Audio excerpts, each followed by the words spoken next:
गीता में श्री कृष्ण ने कहा है कि आत्मा कभी नहीं मरती। आत्मा अमर है। आत्मा ना जन्म लेती है ना मरती है। आत्मा एक ऐसी ऊर्जा है जो एक शरीर से दूसरे शरीर में प्रवेश करती है और समय आने पर उस शरीर को छोड़कर चली जाती है और तब तक किसी नए शरीर में प्रवेश नहीं करती जब तक आदेश ना हो। हिंदू पौराणिक कहानियों के अनुसार आत्मा मरने के बाद विभिन्न पड़ाव पार करती है। यमलोक जाने के लिए वह कई तरह की अड़चनों को पार करती हुई जाती है और यमलोक पहुंचने पर ही उस आत्मा के पाप पुण्य का लेखा जोखा होने के बाद उसे स्वर्ग या फिर नर्क की प्राप्ति होती है। कितने रोचक हैं ये पौराणिक तथ्य। कभी कभी मन में यह जिज्ञासा उत्पन्न होती है कि काश हम अपनी आंखों से वह दृश्य देख सकते, क्योंकि खुद देखने के बाद ही बातों पर यकीन होता है। कैसे आत्मा शरीर से अलग होती है, कैसे वह अपनी यात्रा आरंभ करती है, किस प्रकार से उसके कर्मों की गणना की जाती है और कैसे अंत में उसे स्वर्ग, नर्क या फिर एक नया शरीर प्राप्त होता है।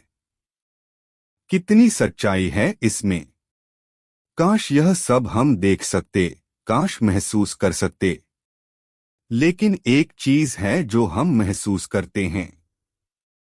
एक चीज है जो हमारे आसपास है, लेकिन हमें उसका एहसास नहीं। समय आने पर वह चीज खुद हमें उसके होने का एहसास दिलाती है। वह बताती है कि हाँ, मैं हूं, मेरा वजूद है। क्या है वह चीज?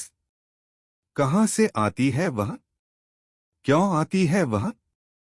जी हाँ, हम यहाँ आत्मा की बात कर रहे हैं।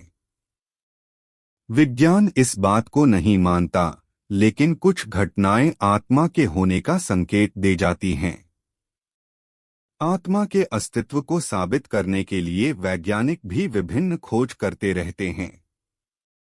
कुछ वैज्ञानिक तो कहते हैं कि आत्मा जैसा कुछ नहीं होता, यह महज अंधविश्वास है, लेकिन इसका करीब से विश्लेषण कर चुके वैज्ञानिक इसके होने का दावा भी करते हैं और इसके प्रभाव को समझते भी हैं।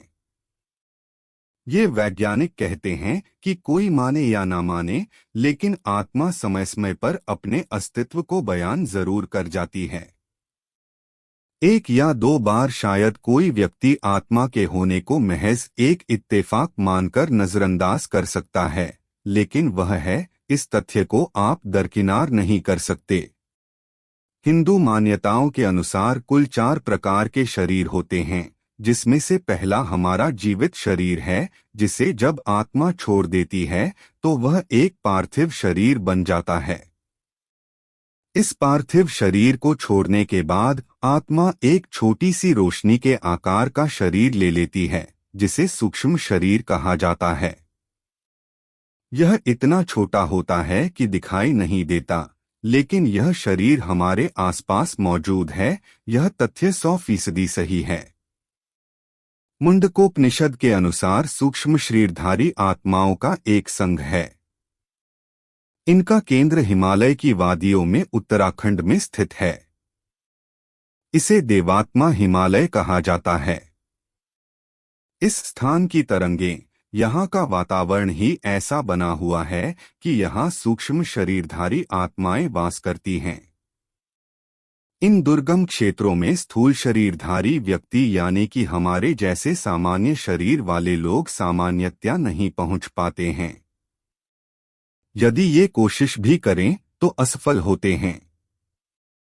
ऐसा माना जाता है कि अपने श्रेष्ठ कर्मों के अनुसार सूक्ष्म शरीरधारी आत्माएं यहाँ प्रवेश कर जाती हैं।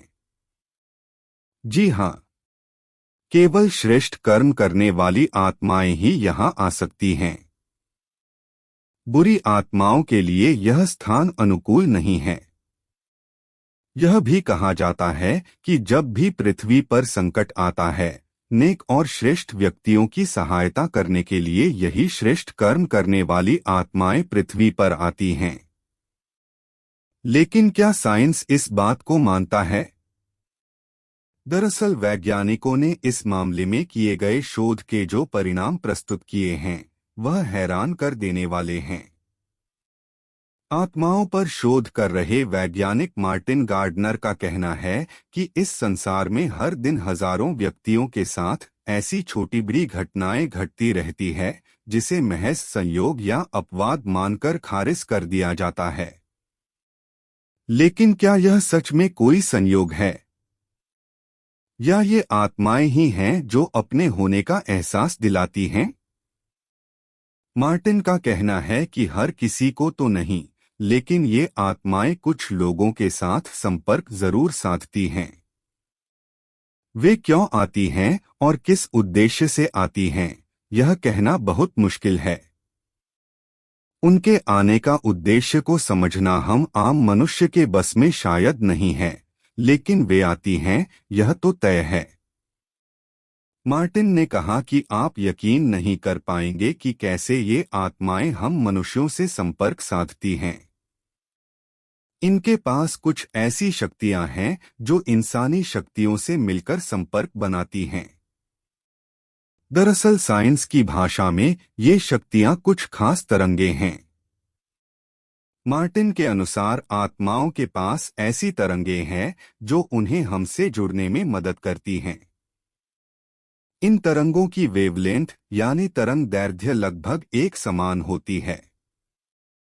द रूट्स ऑफ कोइंसिडेंस नामक पुस्तक में आर्थर कोएस्लर ने लिखा है कि इस माध्यम से ब्रह्मांड व्यापी अदृश्य चेतन शक्तियां शरीरधारी मनुष्यों से संपर्क साधती है, उन्हें पूर्वाभास कराती है, मार्गदर्शन कराती है और संकट के समय मनोबल बढ़ाने वाली चेतना देती है। वैज्ञानिकों का मानना है कि सूक्ष्म शरीरधारियों में एक्टोप्लाज्म नामक एक सूक्ष्म द्रव्य मौजूद होता है। संभवतः जीवात्मा इन्हीं का उपयोग करके भौतिक आकार ग्रहण करती है।